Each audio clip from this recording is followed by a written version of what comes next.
the reason it's a situationship is they can't leave. The job market's not super attractive. They're hearing so many stories around like people who have submitted jobs to 100 applications and haven't gotten one response, right?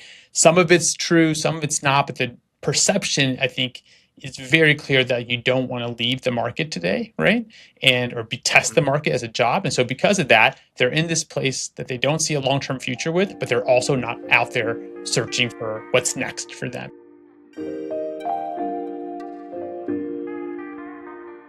Welcome to the Wellable Weekly Podcast, where we talk about key topics and trends at the intersection of well-being, technology, and HR. Geoff, I can't believe it's the end of July.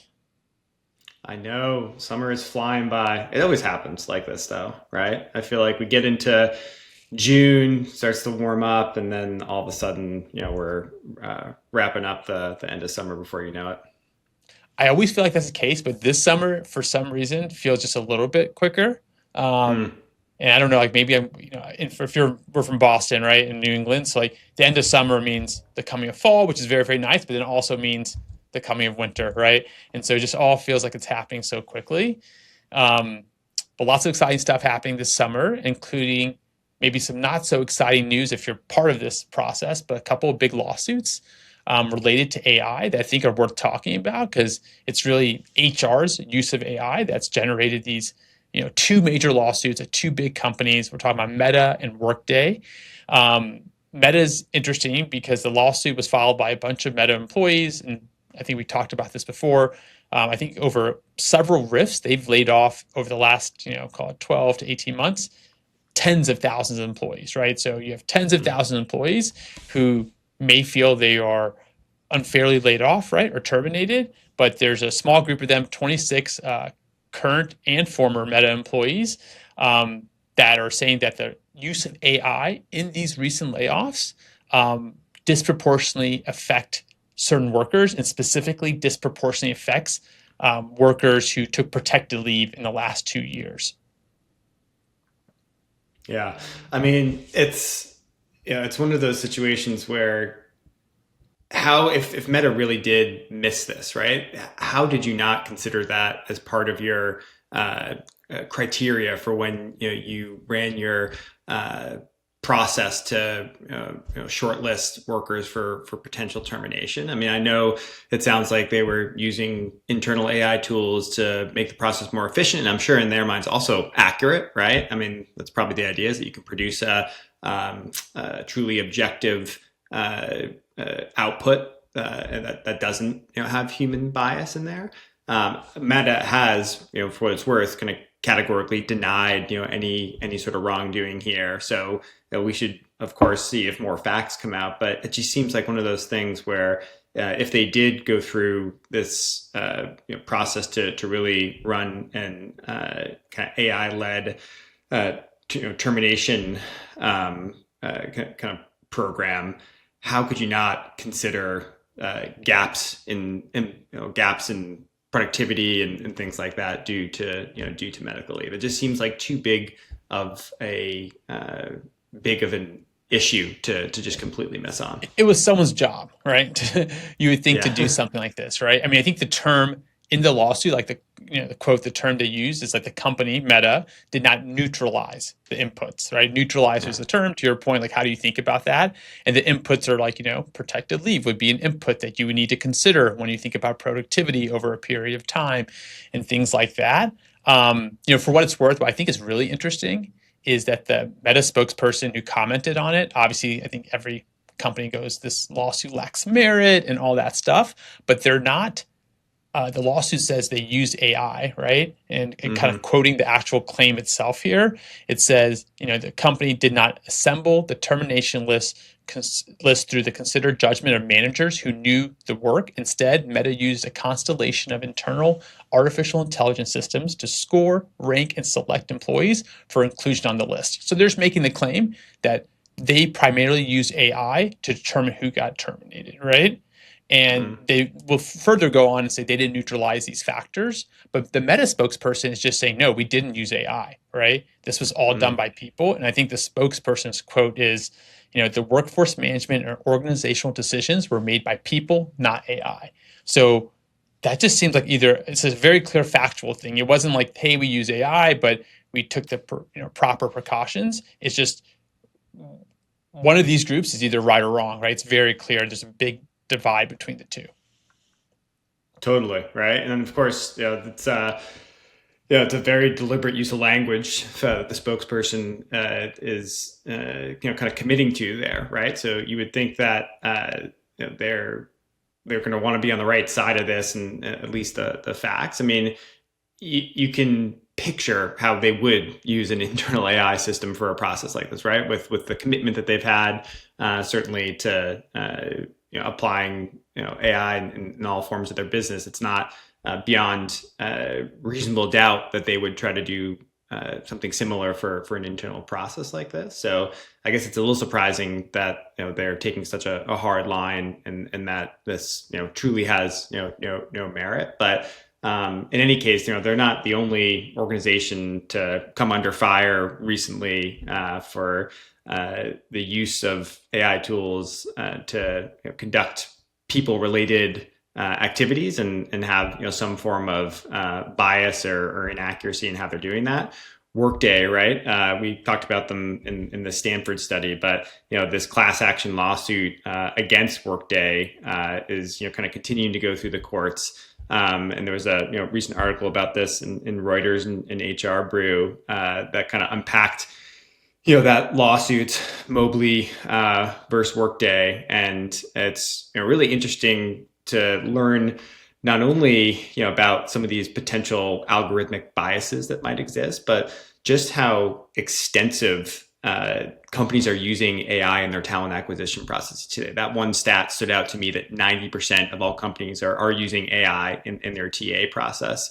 And I was talking about this with Kat Kibben recently about the pitfalls of using AI in your recruiting and TA process, and how there's some over reliance on that that not only can lead to suboptimal results in terms of your hiring, but also in the case of Workday, some true bias that is impacting applicants based on their age, race, and some other factors like that. Yeah, this case, the Workday case, is the most closely watched legal case for HR people, right? And I think why it's kind of surfacing the news, because it's been the case the claim was filed a while ago and it's just working through the system. But recently, the judge denied Workday's motion to dismiss the lawsuit, which just means it's going to trial, right? It's going to go to some type of legal process. And from what everyone can see, if Workday does not win that process, right, or that kind of judgment, they're going to take it all the way to Supreme Court. I think both of these groups are ready to ride it to the very end. Of course, there may be some type of settlement or something like that, but there is a big push because the sheer cost would be incredible to Workday. 90% of companies use applicant tracking systems or AI and applicant tracking systems. A huge portion of that market is Workday, and Workday tends to work with enterprise customers. So a disproportionate number of the sheer job postings are going to come from larger companies, which are Workday's clients. The fee and the financial impact of this is so huge. I think they're going to push it to the very end. And so HR, because 90% of HR are somewhat related to this is just highly, I wouldn't say anticipated, because I don't think anyone's anticipating this, but really closely watched, and it can have a really big impact on you as an HR person and how you think about recruiting. I think also why this case is probably more important than the RIF and the reduction of workforce story for Meta is that most companies, hopefully, are not going through some type of reduction of workforce, and the adoption of AI in that process is probably less prevalent than it is for all the companies who are hiring and how quickly they're using AI to manage this flood of applicants coming in, right? So there's a real problem. You need to find new talent. You have a real problem in that there's just so many more applications out there for each job posting. And so AI is a natural solution. So it's just applicable to almost every organization in HR, and how this case ends up is going to have a big impact, because the reality is right now people are suing. The story is about Workday, the vendor, which is unique because the vendor typically is not the person sued in a discrimination case.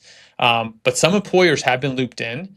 I think more will certainly get that case for it's part of their responsibility to use vendors that mitigate bias or are compliant with the law and so forth. So to be seen. I don't think we're going to get a judgment or ruling anytime soon, but it's going to be a big case on how AI is used for recruitment.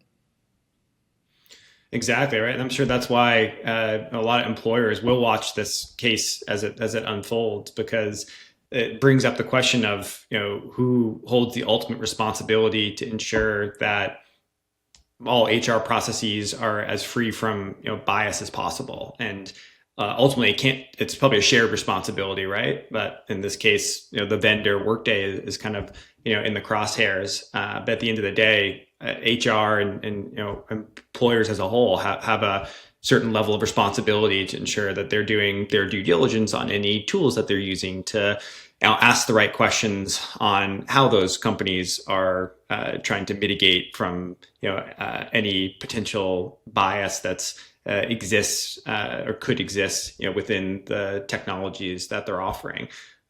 So just like you would try to manage and mitigate that if you weren't really using any sort of technology, you were just kind of relying on good old fashioned human capital. The same type of diligence and stewardship exists for HR, and that's something that you don't need to wait for this case to play out. I mean, that's something that HR should and could and should be thinking about right now as you're evaluating your existing ATS and any other kind of recruiting and talent acquisition software. Be challenging them and asking the tough questions on exactly how they're using AI in those tools and how they're establishing some guardrails and checks and balances to make sure that they are as free from bias as possible. Yeah, and I wonder if that's like an IT function. So there's like an HR story, but like the IT groups, not just for HR, but just across the board, need to think about the legal ramifications of using AI in this context of like, if a person made the same decision as an AI tool, would you be liable? If so, is that by virtue of using an AI tool and maybe not conducting the proper level of diligence puts you as exposure? Effectively, you can't be in a black box, right? That's just decouples you from the risk because you get a vendor, right? Where before you would have a person use it.